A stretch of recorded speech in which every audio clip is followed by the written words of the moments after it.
Disclaimer: the content presented in this show is intended for entertainment purposes only. All opinions expressed are those of the host and do not necessarily reflect the views or opinions of any individuals or organizations mentioned. Statements made about public figures or entities are based on publicly available information and are not intended to harm or defame any person or business. This show relies on fair use of social media posts, which are presented in good faith for the purpose of commentary and criticism. Viewers and listeners are advised to form their own opinions.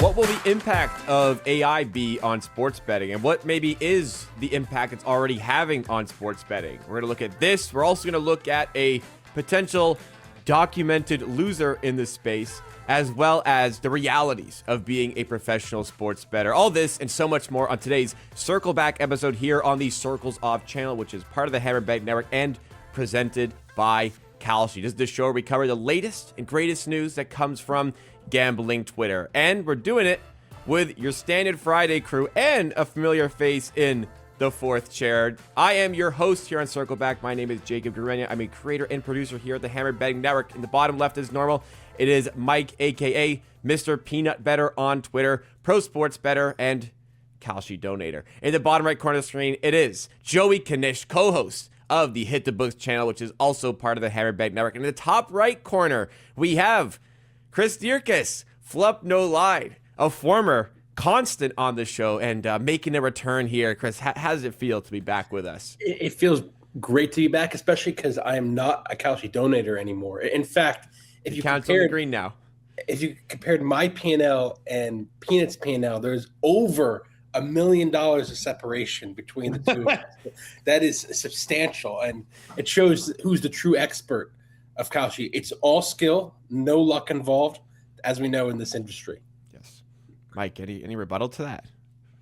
Up 21K today, so maybe we'll have to rerun the numbers. Okay. See if that maybe only $980,000 gap. Okay. Start somewhere. The comeback always starts somewhere. We're going to get into today's show, starting off with that AI conversation that I brought up there at the top of the show. Started off, first of all, with this one here from Giuseppe Paps, who says, a lot of people don't realize how fast AI productivity is compounding. Using AI daily, I'm routinely doing in hours what used to take me weeks without cutting corners. If that's becoming normal, a lot of white-collar jobs are on borrowed time. So instead of looking at this from a just pure like AI impact on society standpoint, I kind of wanted to gear it a little bit more towards betting for the purposes of this show. And there's actually a good example that came up this week of somebody attempting to do this. Andrew Courtney at AndrewCourt1 says, I just bet 20K on Grammy winners using ChatGPT. I don't know anything about jazz or classical music. Here's how liquidity incentives with low volume created a temporary edge, provided a thread, and then in the reality, quote tweeted it a few months later, and said, lost around 9K on the Grammys markets. Reflection on what I do differently at the link below. Watch these markets live. Maybe some traders didn't know that many of the winners were announced in the premiere ceremony prior to the main show. There was some resting liquidity in many markets being swept about 10 to 15 seconds faster than the live YouTube feed. Never leave orders out through the event. Okay, so maybe lesson learned, Jake, maybe some mistakes. Can you read that second part or the last part again for Mike here? I think he doesn't understand that. You shouldn't leave orders open. Never leave orders out through the event. Why don't you elaborate on that for us, Fluff? Maybe give your thoughts to start us off. Well, I was just digging at Mike here, who has said publicly many times he's cost himself a lot of money by leaving orders open too much.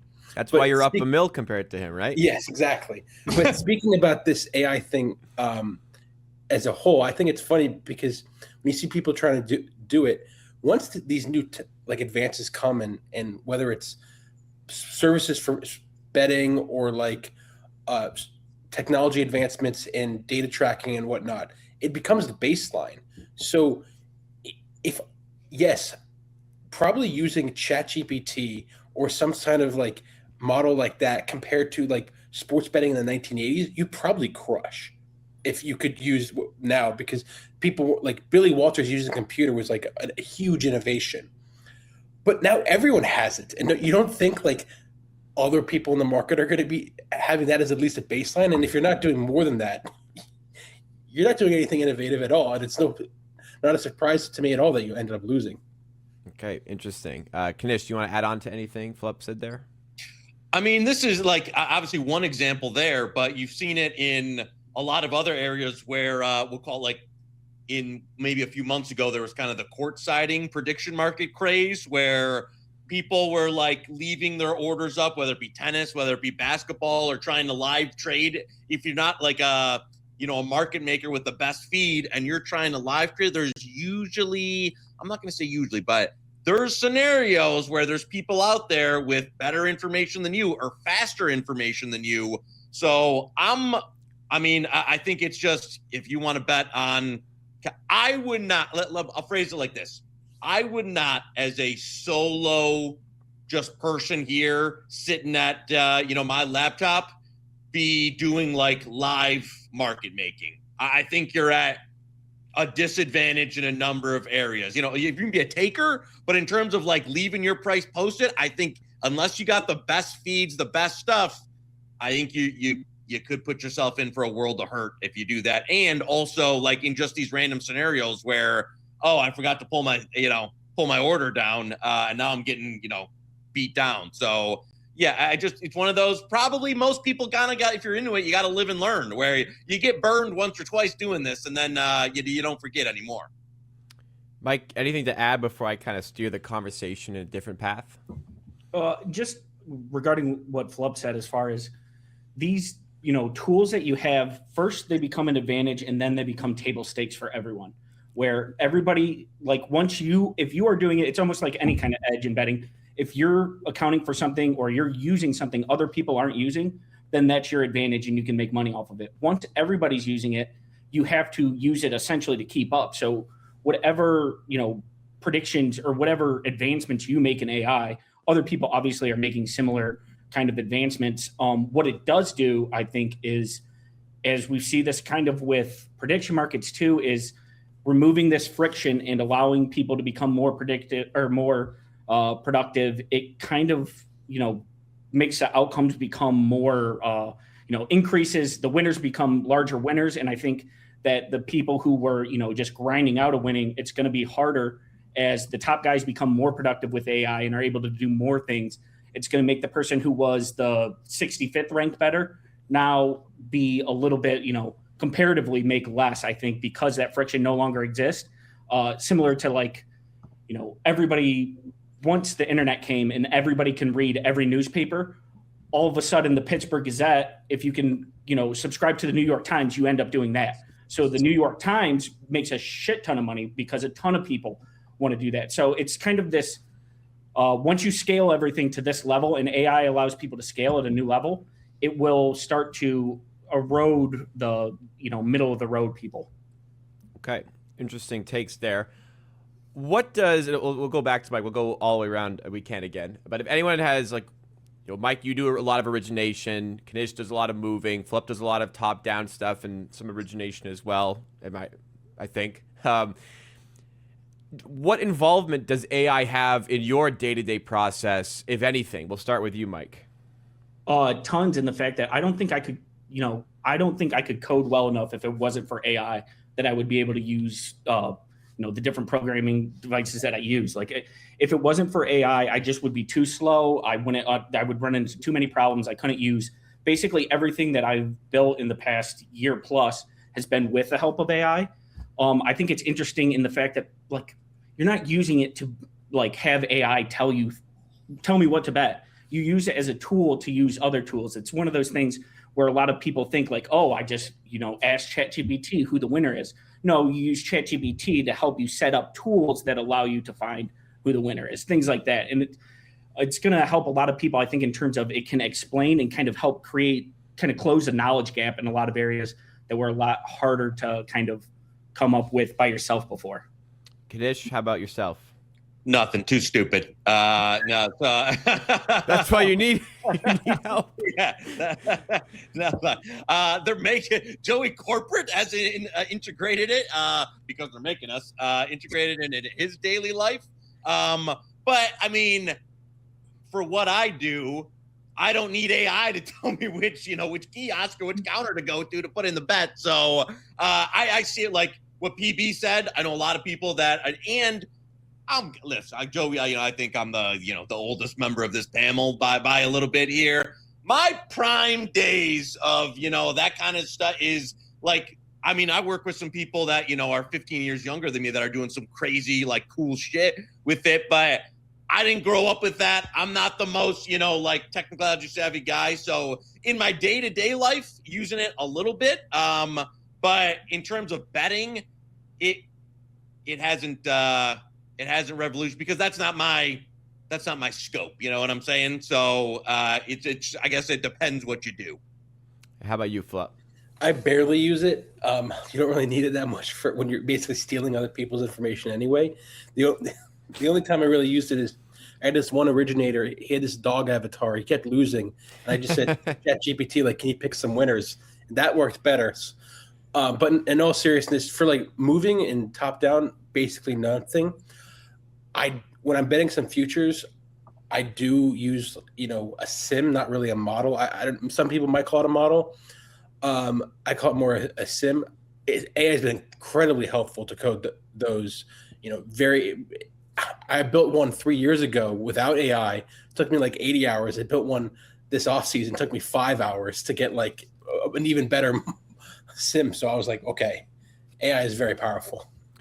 Another thing is the part that just annoys the shit out of me with this, I use ChatGPT to help me make, is so stupid that, like, it doesn't matter what tool you're using. Like, just because one person can use that tool, it would be like, oh, I used, NFL.com. If you're scraping NFL.com play-by-play data, running it through a like projection system, that's one thing. If you're going to NFL.com and picking winners, like this, I use ChatGPT thing is like, it'd be like saying I used Google. Like, it doesn't matter. It matters how you use it rather than just the tool you're using.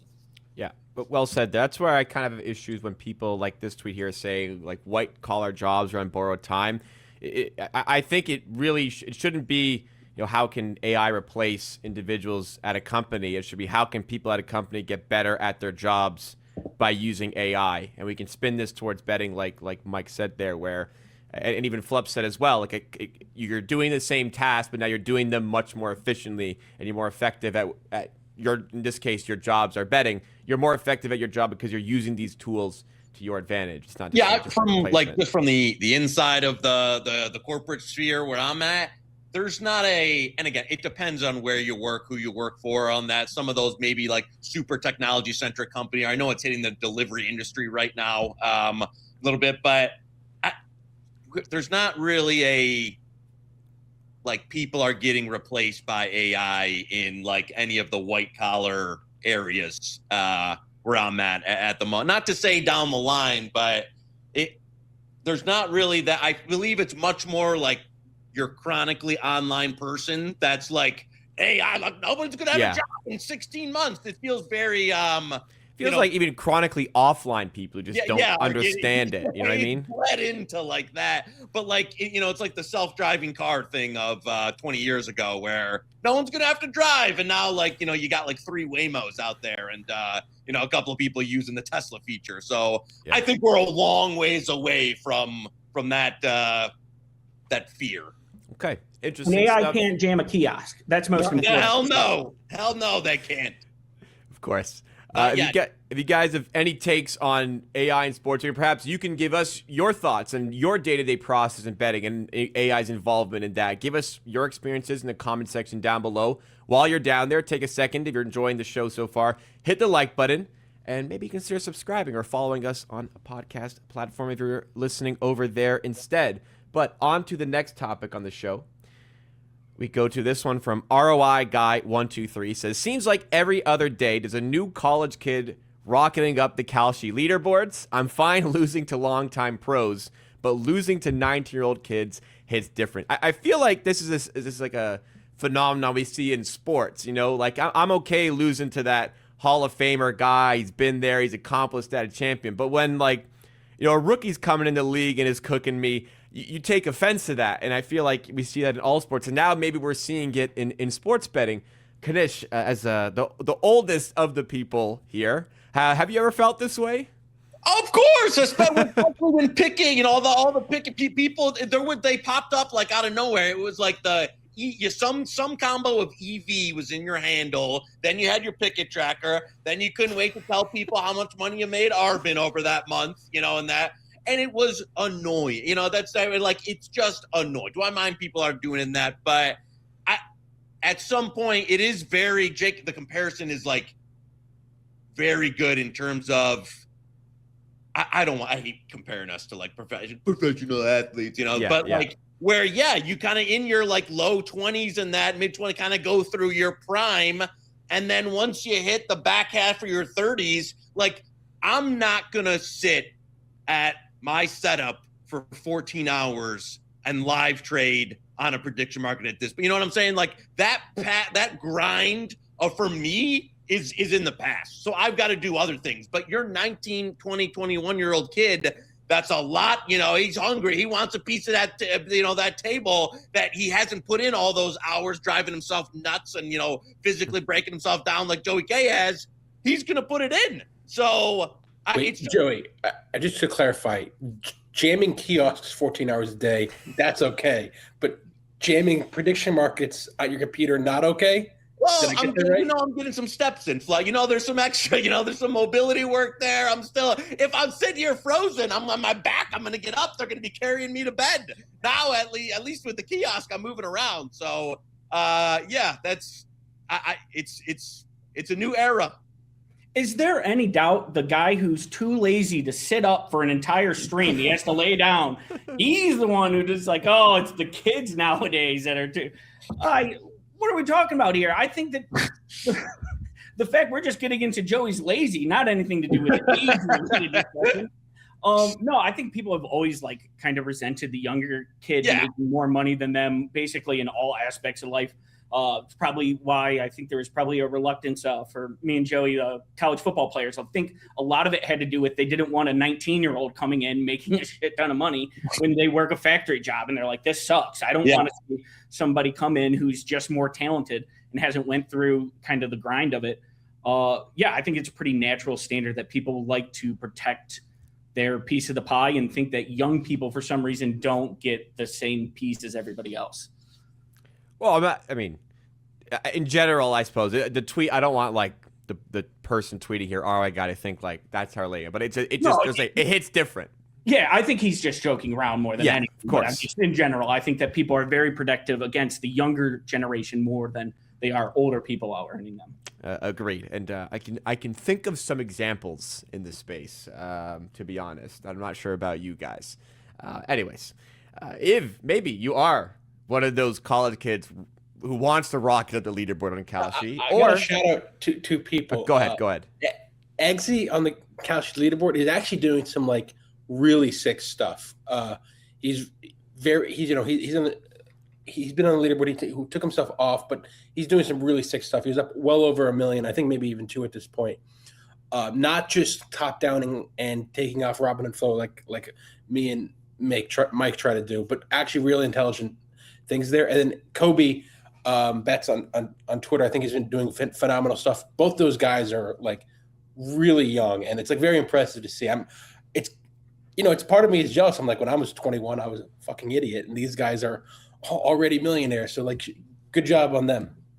If you want to try to rocket up the leaderboards, you want to get involved with markets like this, you can do so on Kalshi with the QR code that is on screen right now, or by going to the link in the description at any point while you are watching or listening. Thank you to Kalshi for being our presenting sponsor here on Circle Back. But Kalshi was in a little bit of hot water, or at least according to this user here, Quantian1 on Twitter, who says, crazy story. A bank analyst published a report showing Kalshi users lose money even faster than sports gamblers. So Kalshi first tried to pressure the data provider to change their data and then accused them and the analyst of conspiring to extort them when that doesn't work. So this was from JuiceReel, if I'm not mistaken, who put out this data.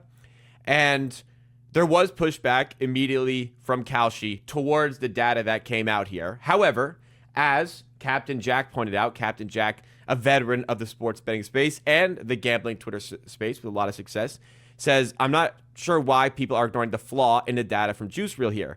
The data gathers that they gather comes from their users tracking their bets on their site. Sportsbooks have been around longer than Juice Reel. PMs have not. Anytime you try something new, you are likely to be influenced by small sample size. Lose your first 2 bets or 7 of your first 10, you might sour on the product and quit. So, what Captain Jack is trying to say with this long tweet here, I'm not going to read the whole thing, is that people who use Juice Reel typically have been using sportsbooks for a while and are now just starting to use prediction markets, and it's a smaller sample of the utilization of prediction markets which is being showcased here. And he's suggesting that this data doesn't exist the same for sportsbooks, and he's suggesting as well that this data wouldn't be published for sportsbooks. So the data doesn't necessarily make sense for or rather doesn't make sense. It's flawed. It doesn't paint the entire picture of prediction markets against sportsbooks. Let's start off with Mike on this one here. Give us your thoughts on it. Do you agree the data is flawed? Do you see any issues with what's going on here? So my understanding of it is that essentially they just got added on to Juice Reel. So when you take the subset of the bottom 20% on Juice Reel for Kalshi compared to the bottom 20% of DraftKings, you are comparing one sample set that whenever you compare a smaller sample set to a larger one, the extremes of the data are going to seem much more extreme. You can think of this if whenever somebody goes, 4 games through the season, this is the greatest defense of all time. Well, no, because as you start to expand throughout the season, they start to regress to the mean. So essentially, like what you're doing is you're comparing apples and oranges as far as if you're doing chunks of the data. I can't, obviously the fact that the extortion claims are insane and something that if actually said is probably, almost grounds for libel or defamation. But I think that the actual data, if you only are looking at the data itself, I don't think that you can draw any large conclusions, either way from what Juice Reel has out there. Okay, interesting perspective. To Flup, somebody who's more familiar with the other side of the counter as well. Maybe you can provide your insight. I completely agree with Mike, and I think the only real issue here is it looks like to me they did try to stifle the journalist or pressure to do take it off, which they walked back quickly after. But you shouldn't have that mindset. That being said, the data was being misinterpreted wrong. Remember, I hate to bash a company like this, but this is the same company, Juice Reel, that had the whole thing with Taylor Massis that was counting parlay legs as like if you went 4-1 as a 4-1 on your record, not 1-0. So on part of your main page on Juice Reel, yes, right, your win-loss record is showcased as your parlay leg wins counting towards that. Not the plus minus, but your record 93 and 50, right, for example. Yes. Right. And it's I don't know how much I trust a company that's making decisions like that and showing data like that to represent the data accurately. And another thing, I was talking to Isaac Rose Berman about this. I'm not sure if this is true, but it sounded to me like if you compared it from initial sportsbooks to PMs, sportsbooks also have the added bonus of profit boosts and bonus bets or stuff like that, where you don't have that in PMs.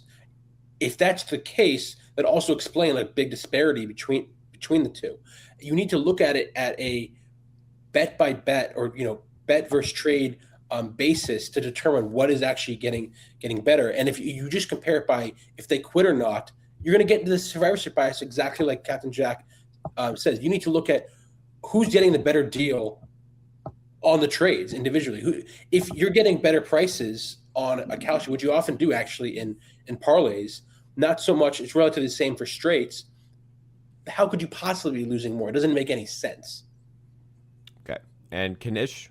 Oh, sorry, Mike, do you want to go back at that? No, Flood made a great point on looking at it bet by bet is the way to do it rather than looking at individuals' outcomes, because then you run into also you're comparing individuals who are placing bets or trades at one place and not the other. And like Flub said, where you can have profit boosts and things like that, where they're artificially making their biggest losers pump more volume in. The way to look at it is bet by bet, what has been made as a whole. And then the individual users almost are kind of irrelevant in the sense that they're just subsets of a larger data, which you can already look at and see, okay, look at the bets overall. What is the price they're getting here? What's the price they're getting there?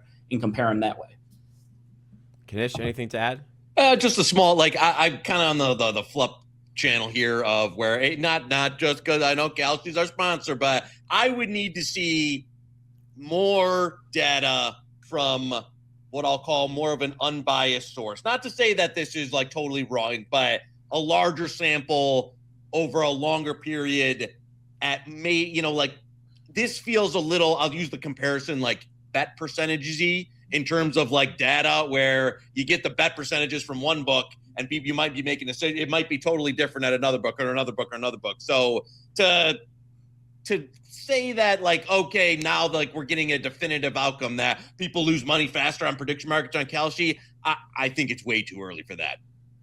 Okay. Interesting takes there. We'll keep it moving on the show in just a second, dear. I need to tell you about some stuff going on within the Hammer Betting Network. It's Super Bowl week, and we have some fantastic content for you guys. Specifically, we have a great program coming up on the Forward Progress YouTube channel because the best part of the Super Bowl is both teams have 2 weeks to prepare for each other. Some coaches veer off their normal tendencies. Others stick with what's worked for the team.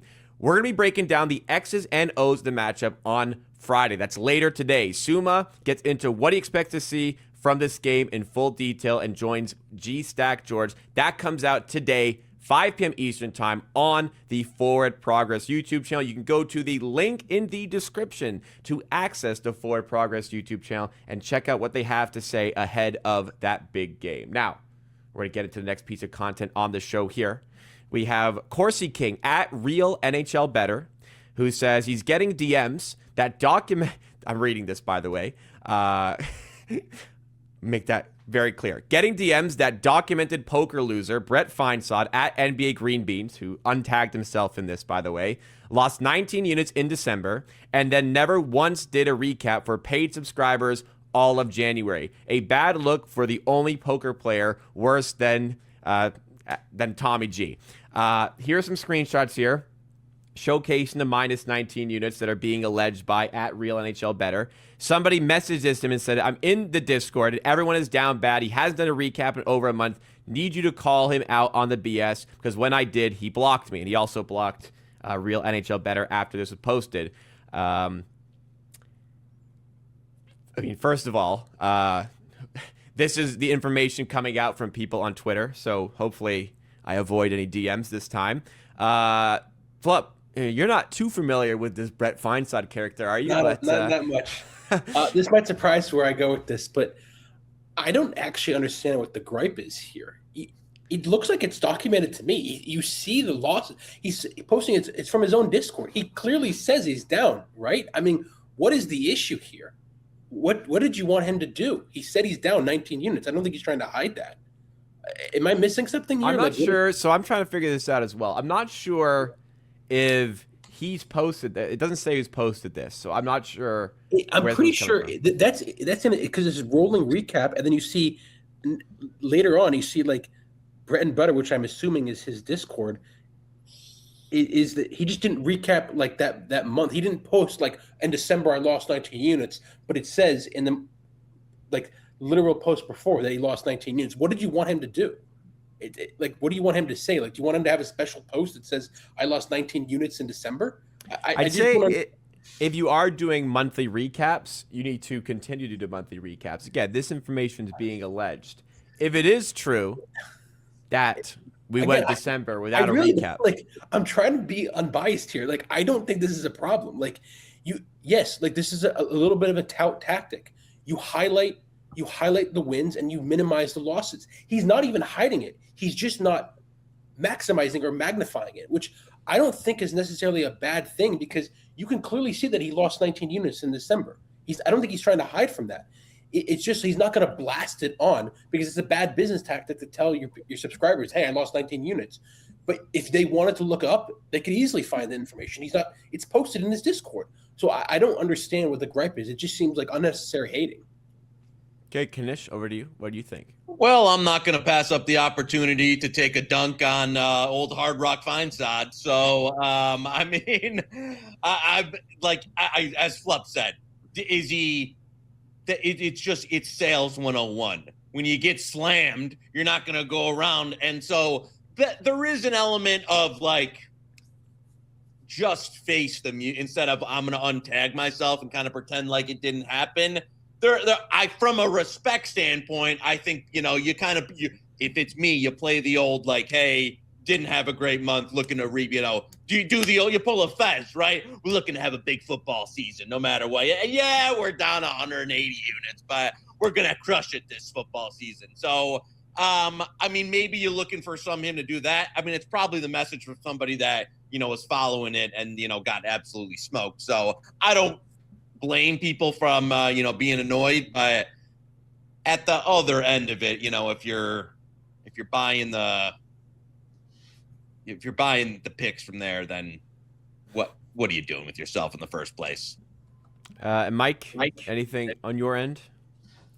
So if I'm seeing this correctly, everyone's tagged in his recaps on 1-1, 1-2. Nobody's tagged. They're all in one post in the other one. What it seems like to me is that the person was trying to post themselves the rolling recap, and that's what they're saying. If Brett posts the one above, he's in the clear 100%. I don't think anybody agreed can do anything. But if someone else is posting this and he's just starting in January, then yes, obviously that's insane. So I don't know. It's kind of hard to tell what's going on here. This is also like one of the problems with having things hashed out in Twitter and having things kind of, handled this way. So I don't know. I think that it's a situation until I know more. I wouldn't say enough. If Flup's right and he is posting these, like he said, then that's one thing. If he's not posting them, then that's another. Okay. So based on the tweet, I was thinking that this was posted by somebody else. It doesn't look like it because the coloring is the same, and it's also like. Well, the coloring's yellow because everyone is tagged. So if you're tagged in something, it'll flash in yellow for you on Discord. Here's what I don't understand. If Brett didn't want this in his Discord, why would he not just delete that tweet or delete that post and then post it? He posted after it, and the screenshots with Brett's tweet, post. So it's like clearly Brett allowed it to be there. So at the very least, he's acknowledging it. I think that we need to get to the real issue of this is that Discord's very confusing. I get confused on it all the time. I hate the different groups there are, the different messages. When Flup's guy Mike comes on, he's like, hey, I sent you something on Discord. I look there. I'm screen sharing. He thinks I'm an idiot. I look like a moron every single time. I get confused. I hate it. And that's my only stance. That's my hardest gripe. You sound like a boomer. Maybe I was right when I sent you the USB photos when I was trying to get you a microphone for your set. AI needs to AI explain Discord to me is what I'm going to ask ChatGPT next time. You and I are the only people on this panel in the 20s. Knish is in his 50s or something like that. And then Mike's in his 30s or 40s. I can't even tell. Yeah, get with the times, guys. Anyways, progressing with the show. More information required there on that one. It would seem the consensus is. If you're enjoying the show so far, as a reminder, please make sure you've hit the like button, subscribe for more content like this, and leave a comment if you have something that you've seen so far today you have an opinion on, or if you see something later that you have an opinion on. This is the part of the show where we go to comments from the previous week. As always, we like to feature some of the comments, so another incentive to get something commented down below. The first one comes from Bucket Lift, who gave us some props. One thing I preach by this group is you don't pretend to know things that you're unsure of. That alone is an underestimated asset of successful people. Starting your own limitations signals authenticity. Every single successful person I know possesses this trait. So is this a compliment that we never try to things we don't know, or do we hide it really well when we don't know what we're talking about? Maybe a little bit of a blend of both. What do you think, Knish? Yeah, I mean, I'm always black and white about the fact that if I don't know something, or I'm, too much of an idiot to figure it out, there's no hiding. And I think part of the allure of the channel in itself and the network is just the authenticity that people present. I don't think we have anybody that might try and portray themselves as a professional gambler in Hawaii that bets, $3 million on NFL games at post. So I appreciate everybody's keeps it real. Next ones I want to feature. This was on the conversation, the coin toss, which he brought up last week, and betting on the coin toss to Super Bowl. And we basically, I mean, my stance was like, why would anyone bet on this? But of course, there are people who brought up some good reasons to bet on the coin toss. First of all, Brendan says, I do plan on sending a pretty sizable bet on the coin toss, but more so for account priming purposes. It's a very cheap way to get square action, which is very true. LD Yank 16 added, occasionally you can find both sides of the coin toss at even money at 2 different books. Bet the same amount on each side, and you get the benefit of a dummy-looking bet in the account for no risk. Bonus points if it's a book with a points or reward system. There's also occasions where sports books will run promotions or like they'll boost the odds on the coin toss, which obviously makes it viable there. But even if you're not getting a plus EV position, you can manufacture it to be plus EV for your longevity as a sports bettor. Flup, do you agree with this stuff? Do you recommend stuff like this? Actually, somewhat do. I think it's a good account priming thing. And I just want to shout out, I do know one prediction market that is allowing the coin tosses at a reasonable price. I won't name any names, but just wanted to put that out there. Mike, how about yourself? Anything to add with this conversation? What these guys don't understand is that actually, I can't look it up. I can't find it. One of them is actually slightly better than the other. And Spanky recommends if it's a no vig coin toss that you're supposed to bet it on, I think it's tails each time, because the special coins are weighted in a way that it's more likely to show up on the other. So when you take your negative EV bet on your, plus 100, you think that you're actually getting it in fine. Really, one of the sides is slightly better due to the weight of the coin. Look up, Spanky has it somewhere. Also, Randy Moss says tails never fails, so he's played PlayStation and he knows that you should always go tails. So I didn't know about the special coins. I do know that on a standard American, I think it's a quarter, the head side is very, very, very marginally heavier than the tail side. So you're actually more likely to get tails because heads is heavier, will land on the bottom. Maybe slightly more. That has to be fake. There's no way that's actually like. No, it's true. It doesn't give you like any like real quantifiable edge for like a coin toss. Yeah, it's 1%. Yeah, it's extraordinarily marginal, but it does exist. If you do want to, if you're doing a coin toss, you should in theory always go with tails. How do the people know that it's 0.0001? Just someone in a room with the head just going boom, boom, boom, boom. Okay, we got a sample size of 1 million. We can definitively say now. Let me introduce you to something called physics, Flup, where they can actually do these calculations and they can do it ahead of time. This is something Barry Horse has taught us very well as the market continues to crash. Knish, anything from you on the coin toss before we go to the next one? The only thing would be, I don't know. I mean, the priming thing sounds good in theory, but I don't know if just making a bet on the coin toss is like. Oh, that in conjunction with other stuff. Yeah. I mean, if it's one where, I'm SGP and everything with the coin toss. I mean, I can see some scenarios there, but I don't know if like just, I'm throwing in the coin toss and now I got VIP limit. Yeah, you can't order like a triple Big Mac and then a Diet Coke and make it healthy. So like, you can't just bet the coin toss, all of a sudden your count looks like you're an idiot. There's a lot of work that has to be put in. Yeah, but I want to point that out to some people. People think like, oh, you can bet like 10K on the coin toss, and now you can bet like unfettered. Yeah, right. And it's like, no, that's not how it works. It's like one little bet. That's more what I was trying to get to there. With Flup articulated it well, where like, no, you've kind of got to do a pattern of things before like not one bet on the coin toss is going to get you into monopoly limits. It will increase the variance enough that if you're taking. You're just pure win-loss. Like the one guy said, if you find 2 books and you bet 100K on one, 100K on the other, they are going to just look at the win-loss at some point and be like, this guy's down 100K. So you have to have huge sizes and probably want to offset it at different places. But that actually was a pretty good strategy. Yep, absolutely. We'll keep it moving on the show now into the next topic.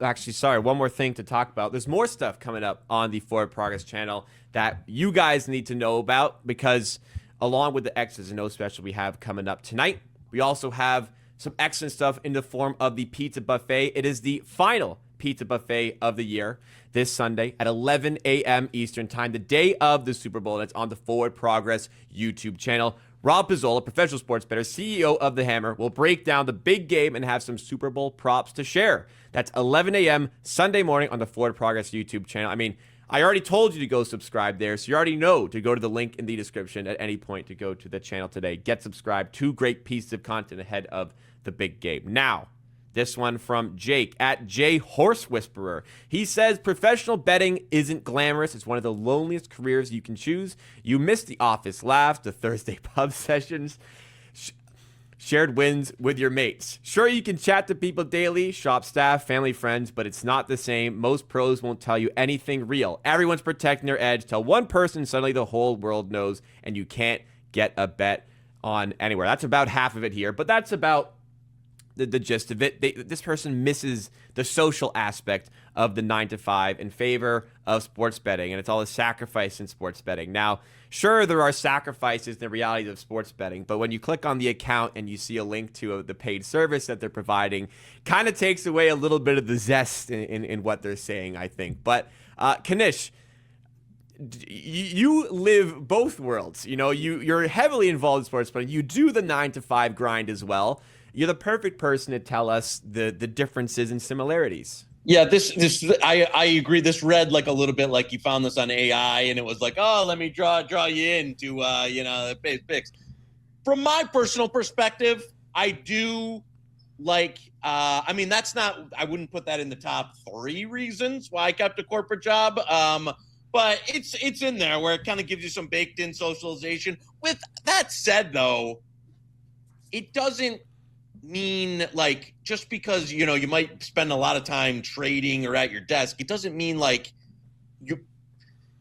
I know a lot of people in this, whether you're going to conferences, whether you're meeting people for like business meetings, or like even whether you're doing some like running yourself, there's elements of social, or you just treat it like you kind of work like your normal job hours, and then outside of that you have your social life where like, hey, I'm going to do my betting, or I'm going to do the trading from whatever X to X. And then outside of that, I'll do some other. So, yeah, I think, is there an element of, it's a little bit more isolating than your typical job? Sure. But you can easily modify that with other activities in life. Okay. I think that makes sense. How do you take it, Flup? What do you think about this? I think Knish kind of, and you guys pointed it out already, but the fact that he's a tout takes away this entirely, because it was typed up as someone that is LARPing and wants to be a pro bettor, but is actually not. What was it? He had one of those with the shared wins with your mates. That's a huge part of like sports betting. What are you talking about? The amount of times, like, especially as like for myself, whether you're an originator or a mover, it's going to be roughly the same too, because you need movers to get down for you. Movers share it with their like. A lot of times I've had enormous sweats with people, and it's like you're really excited. You're texting each other, and it's very exciting. So that part it's clearly like he had no idea what he was talking about. He just did a little research, tried to write something up that sounds good to get people to buy his picks. Yeah. Also, in most cases, I've been working in the office for a long time. You rarely are betting with the people at or especially if you're doing like sharp actual, but not like he's kind of telling it like, you know what? We all go in on an SGP together or something. If you're actually betting sharp stuff, I'm not ever one of the people in the office came by to tell me that about their like $15, 3-leg Champions League parlay. And I was like, oh God, now I got to listen to this story for 8 minutes, but I'm not like, hey, I got, 15 college basketball games. I'm gonna be betting, 1,000 you want. So it's like a, he's a romantasy. It's like a gambling fantasy story that doesn't actually have its roots in anything. How about you, Mike? What do you think? Flup was so lonely as a pro bettor, he had to take a job to get friends again. So I think that it's rage coming from him. But in seriousness, I do think that like working, once you get good at this, you have to work with partners. Once you work with partners, you experience a lot of the things like the opposite of what he's saying in this situation is that like, oh my gosh, you never like get to talk about wins. Like if you're moving through somebody or if somebody's originating with you, you are by definition. There is probably something lost to working at home, but like that's a working from home versus working in the office thing compared to like in general, as far as like modern workplaces. Also, I don't know. This guy obviously is just LARPing, like everyone said so far. Also, shout out, like, when he's saying no office space, it's so funny. Yesterday, I literally went to an office space of another pro betting group to like work out and discuss something. And they had like a bunch of employees that were actually on 9 to 5s working for them. It's like, what? This totally exists in the industry. Like, what are you talking about? You can go into the office and be on a 9 to 5. Yeah, absolutely. I mean, I'll echo all the things the guy said here.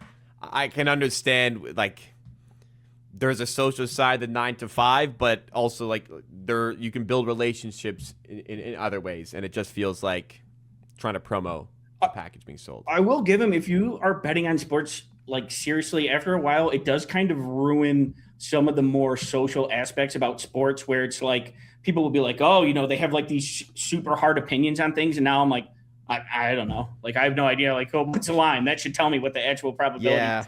Like, you can still have takes, don't get me wrong, but it does ruin, and it ruins kind of sports content in a way where you're like, oh, because this team won by 3, like, you know, it's all noise or whatever, but it's like now these grand arching like opinions that you've grown to take, it does kind of ruin it in that aspect. I do feel that when I'm like, I have my uncle asking like, who do I think the best team in the NFL is winning the Super Bowl? I just think, okay, well, who's the favorite to win?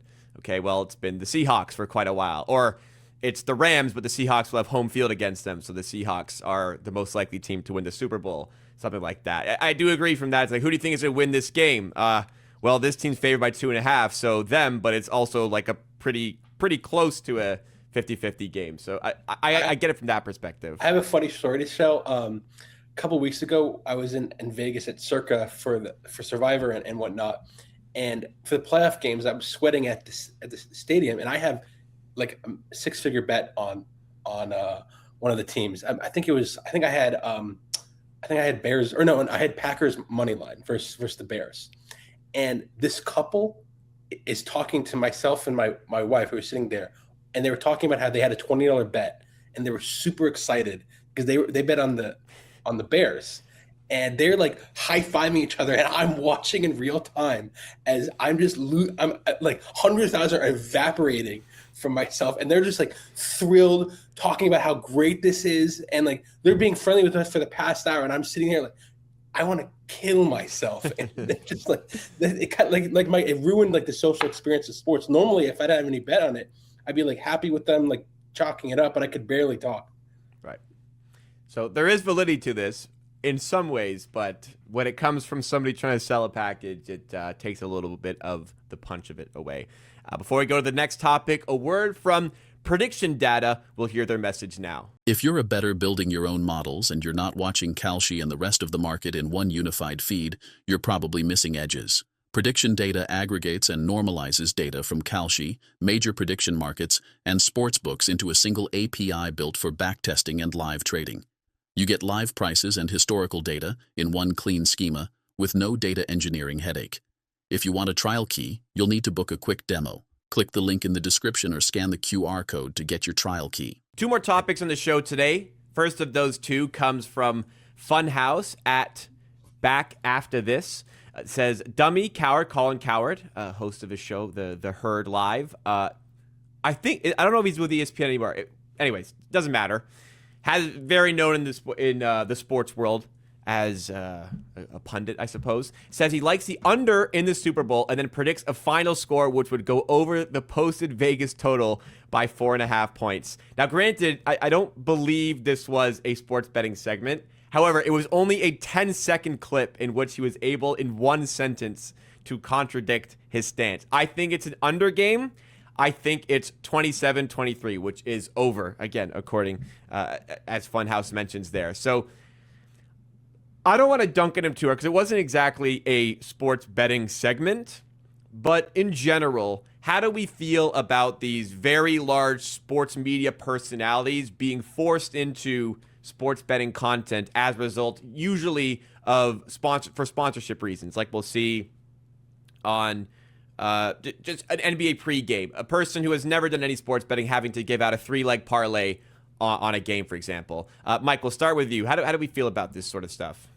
Do we know that maybe Colin thought that was the modal outcome, but actually the median outcome is below the 47.5 or 46.5. You know, maybe in the 5 seconds after this clip that's not here, maybe he does explain that. Yeah, that could be true. I don't know. I actually don't have a problem with this compared to, I think other people are going to be like, oh, you know, what's wrong with him? Like, the guy's not paid to talk about the over under of the game, or, I mean, if they are going into those areas, sure. But like, I would rather hear, if I am listening to a former player talk, I can get value even if they are, you know, describing a flawed process for a betting pick just on the things that they describe. And I can kind of I can get what I need out of it. So I don't think that like forcing everyone to be all buttoned up and not say anything because actually technically the line is this and you should bet it if you have that strong of a take. Or my absolute least favorite is when somebody says, I think team X is going to win. Well, they're 12% on the money line. Why don't you just go ahead and take it? Like, not everybody has to bet their opinion or feel strong enough to bet it all the time. If you're in the space, yes. If you're just talking about sports, I want people to give their opinion without having to fear this like gotcha moment anytime you give a stance. Right. I agree. I can agree with you there. What do you think, Flip? Yeah, I have to disagree with that. Okay.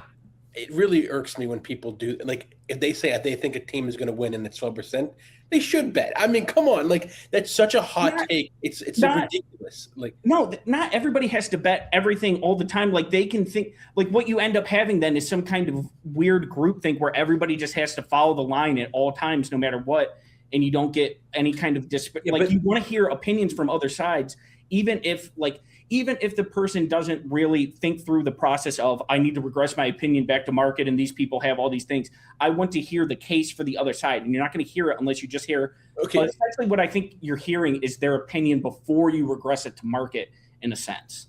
Fair. But in this example, like in the Super Bowl, I think it's possible that someone respected could make the Patriots a favorite if they have a very weird model. But if we took a game, like say it was San Fran versus Chiefs, and San Fran's a 12.5-point favorite. No one intelligent could possibly have the Titans as a favorites. So there's the only other side is like you think that they aren't as big of an underdog, which I'm fine with. But when they go out and they make these bold predictions that are so wildly off market, I can't respect it at all. I have no issue if someone says, I think the Patriots are underappreciated and have a better chance than most would think to beat the Seahawks. That's fine with me. And I hate this, like, they half-ass the like sports integrate, like the data integration. Like, a big pet peeve of mine is I'll see, like, on the bottom of the screen, I'm watching ESPN, like, football power index. They'll put the spread, the total, and then they'll put the football power index win percentage instead of using the money line. So I'll see, like, the spreads. It'll be like, you see a 7.5-point spread at a 62% win probability, but then a 3.5-point spread and like a 75% win probability. And you're like, that doesn't make any sense. And they do this all the time. And it just bothers me so much. Like, you can be off market. I have no problem with that. But if you're so wildly off market, which what Mike suggested, it's just ridiculous. You cannot think a 12% win probability team is going to win. No one would think that. So I guess the way I would phrase it, I agree with you if you're talking about like integrating FPI with the spread and stuff, that makes it wonky. But I'm just talking in general, like if you're someone who's giving their opinion and you like say you in a way like you trust the market enough that you think, oh, the market overrides me, but I'm giving my opinion before I take in any kind of market into effect. And this is what I think. I think if everybody regressed their opinion back to the market, you would be more correct, almost in all cases. If you actually just took your opinion and said, okay, I'm going to, account for what other people think more. But at the same time, then you're not going to get, like, the market has to arise from something. So I think that these people like coming up with, it's going to be a very boring show if you say, look at the side, and not even boring. I think it's going to be a very uninformative show if you're just like, hey, this is what the win probability is according to people smarter than me. No, so that's fair. But what I would say, I guess my main point is, maybe they were getting off a little off, then we'll let Joey go here, is there's a range which is an acceptable opinion. So example I would give is like, if you thought Joe Burrow was the best quarterback in the NFL, I'm not going to discard your opinion. That's okay. If you sat here and said Bryce Young is the best quarterback in the NFL, I just can't take you serious at all. So like there's like and it's the same. It's like if you said a 2.5 point underdog in NFL is going to win the game, fine. If you think a 5.5 to like 7, like a 7.5 point underdog is going to win the game, I can't take you serious. Like that's what I mean. Okay, sorry. I know that we're just running over Joey here as we go back and forth, but I think if you are picking, say there's 7 people up there and you pick the team who is a 7-point dog to win the game, maybe you actually don't think in like the majority of time that they are winning over 50% of the time, but you think it's underrepresented in the sample. I think that like we're taking what was not meant to be a very precise science and making it, okay, this is what you think, when it's really like the goal of a lot of these things. Again, this is different than if they're actually giving picks. But if you're just like talking at the end of the game, this was not meant to be a very precise thing. It was meant to start discussions. And like we get, I think, we start to take what was something else and kind of morph it into more of a like analytical discussion of actually the median outcome is this. Let's get Joey's word on it. Yeah. Sorry. It just all started with, by the way, I agree. The Colin Coward. That's all I got. Agreed. No, but I got nothing on that other than just I can't believe people still like Jason McIntyre and Colin Coward, like still in 2026 has views and people that, but good back and forth there. I liked it. I wanted to kind of defend him in like, maybe like in his mind, a typical NFL total would be higher than the Super Bowl, which could be true. But I mean, he's given a 50-point. There's 50 points he's predicting. He's saying he thinks it's an under game, then gives a score in the same sentence of 50 points. That's a lot of points for you to have the feeling that it's under. Again, he's not a betting expert. I don't even think this was a betting segment either, but it would be nice to have a little bit more thought go into some of these discussions regarding sports betting. I think is where my stance would be. But last topic here. Speaking of unlikely people getting involved in sports betting, how about this one from LeBron James running a DraftKings promo on, looks like, this is Instagram Reels. Our responsible gaming advocate that we sometimes see on this show, at Round Robin 42, Isaac Rose Berman, who was brought up earlier on the show as well, says, yes, this shouldn't be legal. It's LeBron doing the promo, and then you can use code LeBron as a promo to sign up. Now, this is not me obviously promoting DraftKings, just mentioning that it just seems surreal that you have like one of the biggest names in sports who's still an active player in their sport who has a promo code to sign up to a recreational sports book. How do we feel about this, Knish? We'll get some words from you here. Do you think this is okay, like morally, or what do you give us anything you have to say? I mean, maybe I've been desensitized, or maybe just Isaac, anytime he talks responsible gaming, desensitizes me to like rational thought because he wants to, bang my head through a wall. But I don't like, since legal started, like pro athletes have been doing like promos for him, all that. So the fact that LeBron has a promo code, I mean, I don't know. Like this, I wish I could have the same amount of pad, but that doesn't move the needle for me in any way. Okay. How about you, Mike? Yeah, I'm with Joey.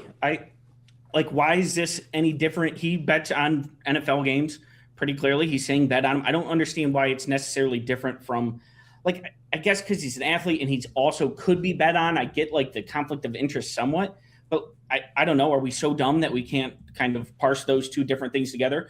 I think we can talk generally about the promotion and things like that, and that could certainly be a discussion. But this, to me, doesn't rate as anything more bad than other kind of advertisements I see in the space all the time. Okay, you've both kind of taken the angle where, like, we've seen this before, but, like, can we zoom out and say we should never have seen this to begin with? Like, we're really in the infancy of legal sports betting here in North America. So, like, the fact that it's the norm doesn't necessarily mean it should be the norm, for instance. What do you think, Flip? Yeah, I mean, just because we see people jumping off a cliff doesn't mean we should follow them. I mean, like,